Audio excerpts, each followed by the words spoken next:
Hi there, BookTube. It's Ross. Now, when I read a kind of really quite newly published bit of fiction, I like to try and do a quick review for you, tell you what I thought, and so, try and give you an idea of whether it might be one that you want to pick up. So, today, that book is this. What a glorious cover that is. Hagstone by Sinéad Gleeson. An Irish writer. This came out in April of this year, so it's sort of still hot and new. And my copy's from the library, hence the shiny cover. And I was excited to read this book for a number of reasons. It's a first novel, and I haven't read anything else by Sinéad Gleeson, but I do know that she's done a very well thought of collection of essays, sort of memoirish thing called Constellations. She's edited several collections of short stories, particularly short stories by Irish women. And I've seen her writing about books and reviewing books and so on in The Guardian and other places. So, a writer who I was interested in. Secondly, the title of this book, Hagstone, just really attracted me. Do you know what a hagstone is? It's a stone that has a hole through it, like a pebble you might pick up on a beach, and there's a hole that goes all the way through one side to the other, and they have sort of lots of magical associations. That, like, if you look through them, what you might see something important or different, or a different world, or they have sort of traditional associations, and I've always had a bit of a fascination for them. So I can never resist picking one up on the beach, put it that way. So that was two reasons. And then thirdly, I've already seen both Eric Carl Anderson and Bob the Bookerer review this book in really enthusiastic terms. So I had quite high expectations of it. What did I find in practice?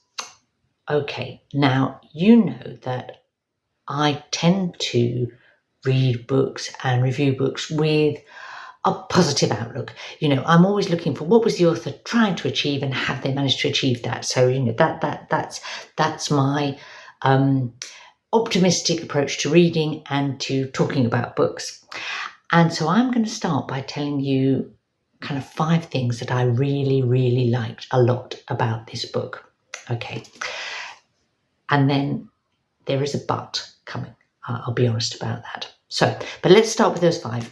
Okay, so thing number 1, I really love the setting of this book. It kind of went with the Hagstone idea that it's set on an isolated island that's a longish ferry distance from the Irish mainland, as it were, and which is an island in itself, and it's never named. We don't know exactly where it is, or it's not a specific real island, but that island setting is really appealing. It's appealing because it's sort of kind of this. It creates a sort of enclosed world, which is always a good thing in a novel, I think. Is a useful device in a novel. Put it that way.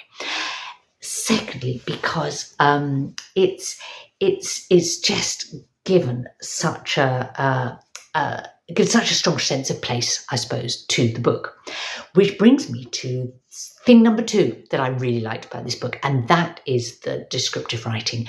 Gleeson can really write. This woman can craft a sentence, that's for sure. We get the coastline, the quality of the sand. What the cliffs are like.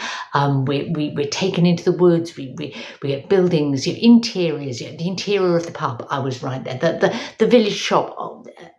All those things beautifully brought to life in a totally concrete and convincing, and yet often evocative way, or details of flowers or vegetables, right down to the finer detail. A hair that gets shot. that would be a trigger warning for some people, I should say. There's a lot of fishing, and it's a rural and hunting and fishing community. Oh, if you hear strange noises, yes, it's Loki the kitten. May pop in to make himself known, but we'll ignore him. We're ignoring you, Loki, okay? Because I'm talking about books. Until he starts to eat my toes, at which point, I have to stop and squeal. So, yes, detailed description, beautiful description, quite lyrical writing at times. Lovely, loved it, brilliant. Then, the main character really drew me in and won me over. The main character, Nell, she's a wonderfully kind of uneasy kind of person. I mean, she grew up on this island. It's her family home, and yet she feels like an outsider. Sorry, get in trouble. Her relationships with other people are quite edgy. She gets into some quite she has quite a difficult romantic relationship. We know she's had difficult romantic relationships in the past. She keeps herself at a distance from people, I suppose, and doesn't fully commit. And we see that in the relationships she has in the course of this story. So, yeah, all of that, that sort of likeably unlikable protagonist was definitely a win for me. The other thing that is really interesting about her as a character, I would say, is that she's a visual artist, and she's sort of her identity as an artist is really important to the story, and how she feels about herself, how she sees things, how she observes the world and interacts with it. And that is kind of theme number 4, I suppose, that I really liked about this book, because it's the way Gleeson writes about a kind of artist's creative process, I suppose. It's worth noting, she's a visual artist herself as well as a writer, and that really comes through. The way she talks about how Nell has almost like a stockpile of ideas in her head, and sort of things she wants to do, and half-finished projects and projects she's not sure whether to commit to, and the frustrations of needing to apply for funding, perhaps to do the things that things on the scale that you want to, the practical aspects of, she does like sound installation, and so it's like you have to get speakers, and so that I got loads from the book about a kind of an artist's way of thinking about their work and their commitment to it, and how it shapes them as a person, and their relationship with where they live and where they work, and their relationship with other people. So that was a real strength of the book.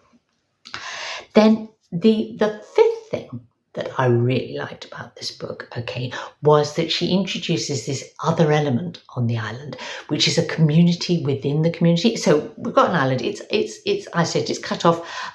Visitors come a lot in the summer and get shown round. But once they go away in the winter, the island shrinks back into itself. Most of the people that live there their families have lived there for generations. But there is a former convent on the island, which is now for the past 30 years has been run as a kind of a women's community, and they are all incomers, and they live very separately from the islanders. They're self-sufficient. They're kind of almost like an enclosed order, although not Christian, if that makes sense. And again, what a great device for exploring ideas around sort of community and how relationships work. And the women that come there will come with a history, a reason for wanting to sort of shut themselves away from the world. But then how do they interact with each other, and what kind of power plays do you get in that situation? I have a bit of a thing about novels set in convents. I find them really, yes, as a vehicle for writing about interpersonal relationships. They're a clever thing, I think. So that, another thing I loved about this book. So you're waiting for the but now, aren't you? And here comes the but. For me, this was a book that should have been brilliant, really brilliant. I started it thinking, I'm really loving this book. 30 pages in, it was like, oh, this is great, give me more, lapping it up. And then it soured, or it's like a book where the author, if you said, oh, is this a hit or miss for you? Well, it's like she kept hitting the bullseye, but yet she somehow didn't win the game. In my eyes, and as I say, just in my eyes, and the reason was because she introduces an element to the book of kind of like folk horror, gothic sort of stuff. Now that's not something I object to in a book. I'm up for that, but it didn't work in this book for me. I was kind of expecting it when it was called Hagstone. I was up for it. And it could have worked, but it didn't. And I think that was because sometimes she was too, almost too cautious. She'd introduce something and then not really run with it. Like one of the most interesting things in the early part of the book is this idea of the sound. The island has a sound that some people can hear and others don't, that comes at intervals and has a sort of strange effect on the people that hear it. Loved that, and yet it didn't go anywhere. I found that just hugely disappointing that it didn't go anywhere. It just sort of trickled away, really, having been used for one kind of key kind of plot moment, but that, slightly unconvincingly. I don't know. So there was that.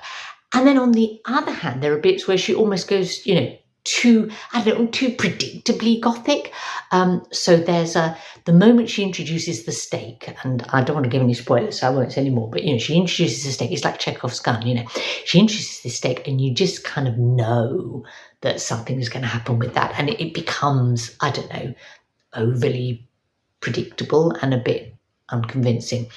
So what I would say is this is a first novel, and I feel that her editor should have helped her maybe kind of like either cut that stuff out or rein it back so it was just sort of hinted at, or go for it much more wholeheartedly. And either way, it would have been a better book.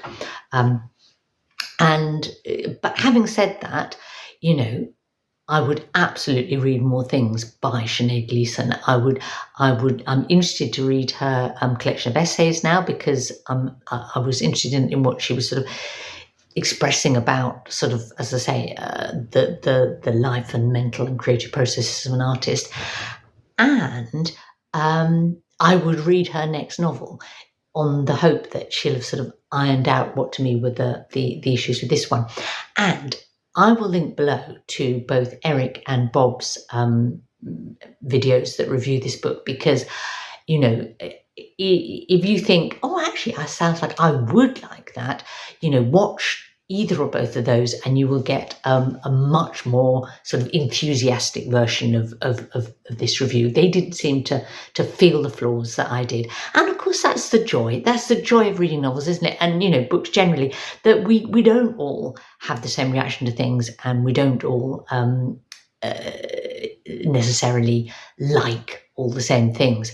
And this is absolutely not a bad book. This is like a good book that I thought was going to be amazing. Have you read it? Tell me your opinion. Either way.